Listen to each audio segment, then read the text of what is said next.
We're on the same When I side. woke up this morning, I was feeling pretty dangerous. One about the past and one about the future. And welcome back to Draftvice. It is I, Walter, and I'm just going to go over a couple of the games for Week 2 and some waiver wire pickups. So, last night was the Cleveland Browns versus the New York Jets. I was actually at the game, if you followed the Instagram. That was a very messy game, considering we thought the Browns should probably have done much better. Part of it might be that Greg Williams knows that team a bit better than some people. Might know Baker Mayfield better than some people, being a former coach on the team, knowing some of the tendencies for some of the players. Still, I expected more, especially because the Jets didn't even play Tremaine Johnson. Although, actually, I'll say this, the Jets did well on defense. I think they outperformed what they had on the back end, and I think Greg Williams, he'll surprise you with some games. So, overall, I don't know what's going on with Baker, and I don't know what's going on with the scheme over there. Jarvis Landry was wide open on a couple of different routes, and I just don't know if Baker didn't see him or it wasn't the right read. So I still think you hold on to Jarvis for the time being, but I don't think for right now you're going to be rating him as high in most leagues. Odell had that crazy-ass 87-yard touchdown. The defense for the Browns looked really good. I mean, that D-line is definitely stacked up, and you can't just sell out to try to block Myles Garrett, and that's what we've... I think that's the key thing that everybody's taking away, is that Myles Garrett is good. And it doesn't matter if you try to line up against him. He's going to take out whoever you have in front of him. He will mess up your day. Olivier Vernon and Sheldon Richardson at least have been good contributing members, but they didn't... I don't think they nearly as performed as well as Garrett did. Ogunjobi had a couple of... keep in mind, Garrett actually knocked out the quarterback. He had a couple of roughing the passer calls. Not too shocked, to be honest. On the Jets side, they lost Trevor Siemian, tore some ligaments on an ankle. So then they were down to Luke Falk, who actually I think performed better than Trevor Siemian was playing anyway. But, I mean, as the game goes on, the more you go into the playbook, they did a lot of screen passes. Le'Veon Bell was carrying that offense and was going in for a touchdown. And then pop goes the ball out of his hands and into the hands of a defensive player. So, Browns defense did well. Jets, looks like Robbie Anderson actually got some real play. Caught a couple of slants from Luke Falk, and it's showing that there's other ways to utilize him than just as a deep route runner. I would still hold on to Robbie Anderson. I think there's some use to him still going into the season, fantasy wise. Even if Darnold's going to be a bit longer, because again, it's starting to look like they're trying to utilize him in some other route formations than typically just running a post or a go route. Let's talk about... I don't think we ever talked about Tampa Bay versus Carolina. That feels like it was an age ago. That was a messy game. Panthers just looked not good. Cam Newton, clearly his ankle is not doing him well. He's still very scattershot. Still has the zip on the ball, but I don't know if that's like... it's hard to tell if it's like an arm strength thing, like a shoulder thing, and he's overcompensating, and that's why he's been more inaccurate than he said he was last year in the first half of the year. But it just doesn't seem like he's all together. Now they're talking about potentially sitting him for the next game, and again, we're going to talk about it. There were quite a few injuries this weekend, including Drew Brees, who will be out an estimated 6 weeks, and Ben Roethlisberger is going to be out for the rest of the year. Minka Fitzpatrick was traded to the Steelers. So we'll just dive into a couple of those games because Tampa Bay, Jameis Winston just didn't die. Greg Olsen had a good game for the Carolina Panthers.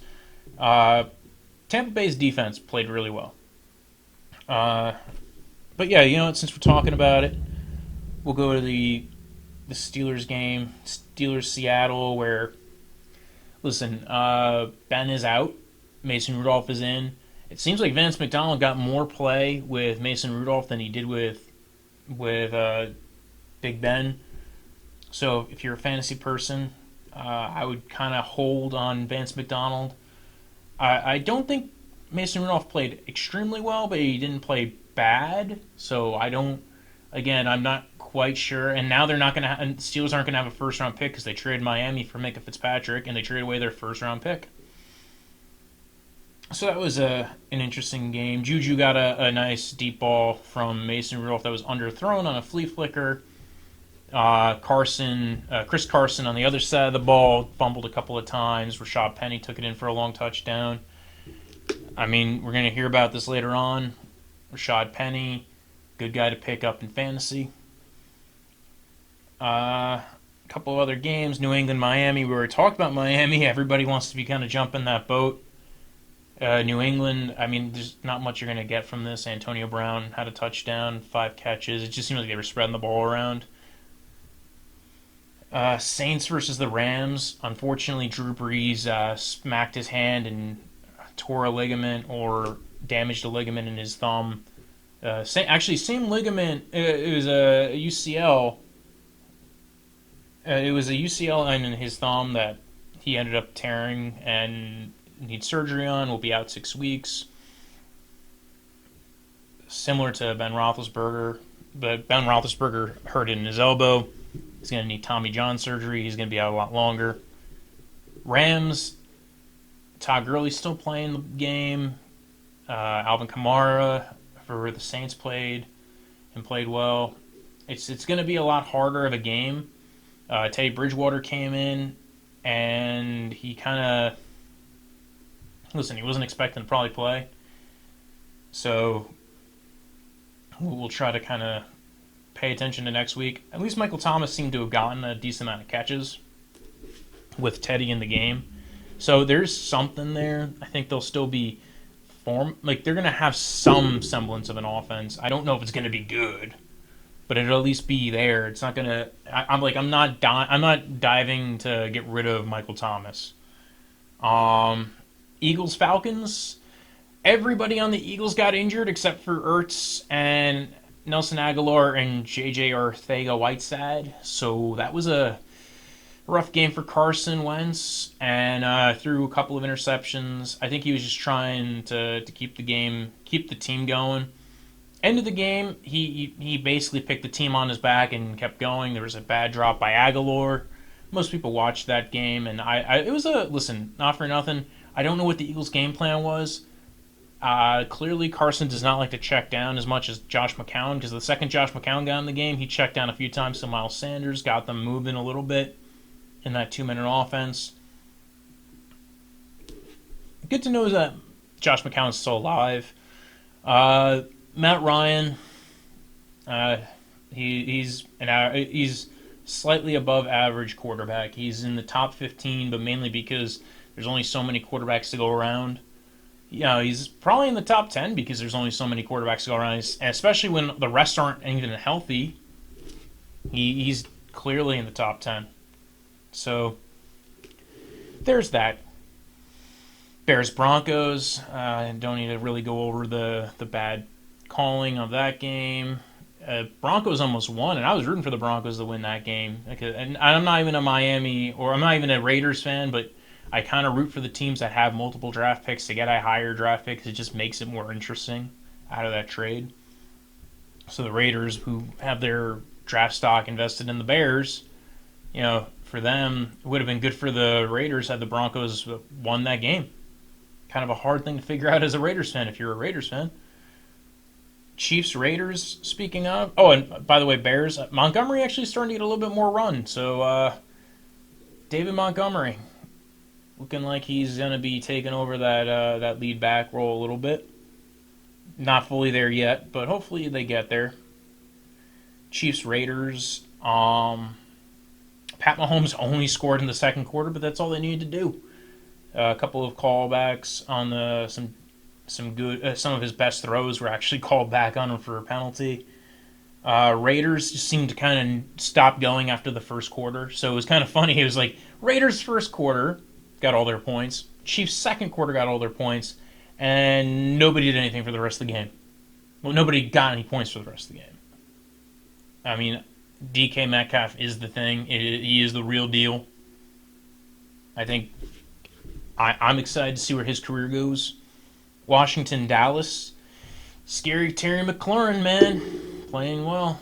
I had him in one. I drafted him in one league. There was a good sleeper pick, late round pick that I made. It was scary Terry McLaurin, and I liked him coming out of the draft. Again, got another deep touchdown. He's the best receiver on that team, and it's not even close.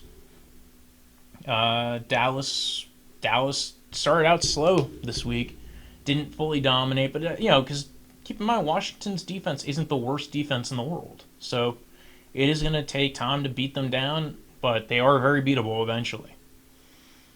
Vikings Packers. Green Bay showed what their offense can do for one quarter, and it's apparently more than what the Vikings can do for 4 quarters. So, Cousins didn't look all that great in this game. The O-line was not giving him any favors. The Packers' defense is real, too. Pettin has gotten to go ahead and put his guys in place to make plays. It's looking like the Smith signings were a good deal for them in the offseason, and also Kenny Clark playing very well. Jair Alexander, big fan of him in the draft 2 years ago. So the Packers defense is the real deal. Even if Aaron Rodgers is going to struggle a little bit getting used to this offense, and I mean we saw some good out of it. It takes time to get used to a new offense. We saw what Matt Ryan went a couple of years ago in Shanahan's offense. I'm sure we'll see it with Rodgers in this offense. But they were never behind. Again, they were never behind. Aaron Jones looked and played really well. Jamal Williams even got some play in that game, and apparently they were even sticking them both on the field at the same time and utilizing both of them very well, actually. On the Vikings side, Dalvin Cook played well. Thielen got a few touches, a couple of catches. Stephon Diggs was relatively quiet. Not both of them. It's weird. This Vikings offense, you thought it was going to be better going into the year. I mean, at least some people thought it was going to be better. I at least hope that the O-line contributions were going to make it better. Jags Texans. We saw from Gardner Minshew, and it seems like the Jags were kind of trying to keep him under wraps. I can't wait till Doug Marrone gets fired. I don't usually wish for people to get fired. I really want Doug Marrone to get fired. I feel like this team would be more fun to watch if they let Gardner Minshew go all out, or they had somebody who was willing to have some real balls at the coaching spot. Whether it's Filippo or Salas or whoever takes over, it would just be nice to see that team actually kind of take a few steps forward. So, right now I know Jalen Ramsey's demanded a trade or requested a trade. I would rather fire Doug Marrone than get rid of Jalen Ramsey. So, I don't know. And on the other side of the ball, the Texans, I mean, they didn't play very well either. Deshaun Watson kind of lucked into getting his touchdown because they weren't able to get down the field at all. And they were down A.J. Boye, so minus A.J. Boye, they were still able to keep the Texans in check. I don't know if that says more about the Texans or more about the Jags defense. There's the Chargers-Lions game, which clearly the Lions are now currently undefeated. So people keep on saying that they still tied. So it's kind of technically they're undefeated. Chargers had a couple of ill-advised plays. Eckler fumbled. Phillip Rivers had an interception or two. Yeah, Chargers will bounce back. Chargers have been dealing with so many injuries, it's kind of ridiculous. No Melvin Gordon. No Hunter Henry. Talk about Baltimore and Arizona. The tale of two athletic and freakishly gifted quarterbacks. I'm liking Kyler Murray more. I see him. I actually liked Kyler Murray coming out. I was more worried with Cliff Kingsbury coming out, to be honest. And I'm feeling a little bit better. But with their kind of Swiss cheese defense, I'm not super stoked about Arizona still and their prospects. They were able to keep the ball moving, and they just seem to exhaust your offense, which is kind of exhaust your defense, which seems to be their strategy going into games. No hate there. And Lamar Jackson still played pretty well. Didn't play as well as he did against a Miami team that seems to be on JV terms, but he still played really well. It was a good outing from him. Had a deep ball to Marquise Brown. Hopefully you picked up Marquise Brown from the Ravens. He's looking like he's going to have a good career there. Listen, I'm still a little shocked because he's coming off of a Liz Frank, and Lamar Jackson is starting to show he has a little bit better savvy with passing than he did last year. And some people predicted this, that he came from, it took him some time in college too to learn the offense. So I think there's a lot there. Bengals, San Fran. It feels like the Bengals from last week might have been a mirage, or I just think San Fran's defense is better than people give it credit for, and I think that's the true deal here. I mean, San Fran ran all over the Bengals too. I think it's going to be what you can do. I think it's been the Bengals' big weakness so far has been they just can't stop the run. They can stop the pass pretty well, and clearly they didn't even have to pass that. San Fran didn't have to pass that much. They just ran over them. And there's Colts Titans, which, yeah, I'm not even going to talk about that. No, I mean, there's not much to talk about. It was such a boring-ass game to watch and go through, and there was screen pass. They keep on trying to do the screen pass to Derrick Henry to get him out in the open field, which actually I think is a very good use of Derrick Henry, is to give him a screen pass and get him out in the open field. So once you get that guy going, he's a tank, so why not? I mean, it worked it worked against the Browns, and actually did get him a little bit. I don't know what to feel about Corey Davis. I don't know how to feel about anybody who's not Delaney Walker on that side of the ball, and I don't know how to feel about anybody who's not T.Y. Hilton for the Colts. So, well, that wraps it up, I think. Oh, and there was the Bills game, Bills versus the Giants. Eli's last game as a Giant starter. They benched him for Daniel Jones. And we'll see how Discount Tannehill plays, or Ryan Tannehill 2.0, whichever one you want to call him. Josh Allen played moderately well against the Giants, whose defense seemed to be asleep now. Apparently DeAndre Baker is not as good, or playing, not as good of a situation as, say, his former draft mates, or at least one former draft mate, Greedy Williams, has been. All right, so that was a quick 17-minute run through. Oh boy. Now let's talk waivers. First up on the waivers, we are talking about some players that you might want to pick up in fantasy. Week 2. I don't think any of these guys I'm rushing out to go grab, or to spend my free agent budget on. But there's some guys you might want to keep an eye on. Deebo Samuel, receiver on the San Francisco 49ers. I don't even know how I'd say he's leading it because Marquise Goodwin's still there.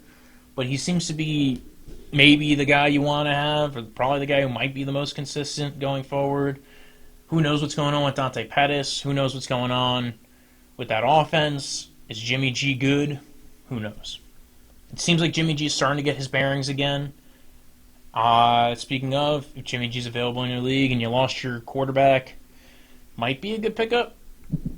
Demarcus Robinson of the Chiefs. We said, the Chiefs had a good game, and it seems like a lot of players ate on that team, except for Sammy Watkins. So he was one of the guys who ate. Good guy to pick up. Jeff Wilson Jr.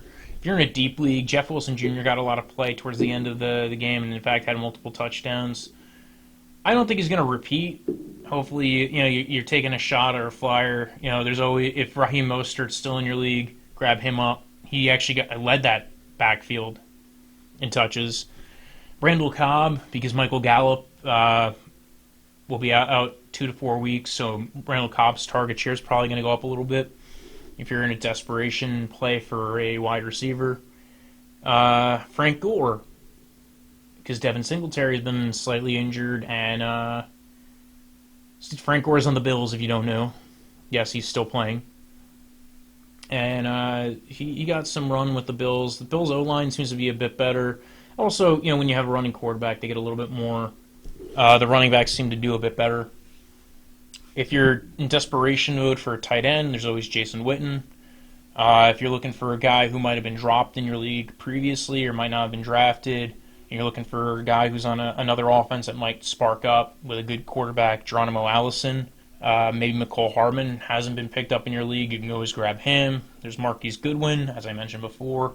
And, I mentioned before about the Eagles game where everybody got injured except Nelson Aguilar, and technically he went out for a little bit too.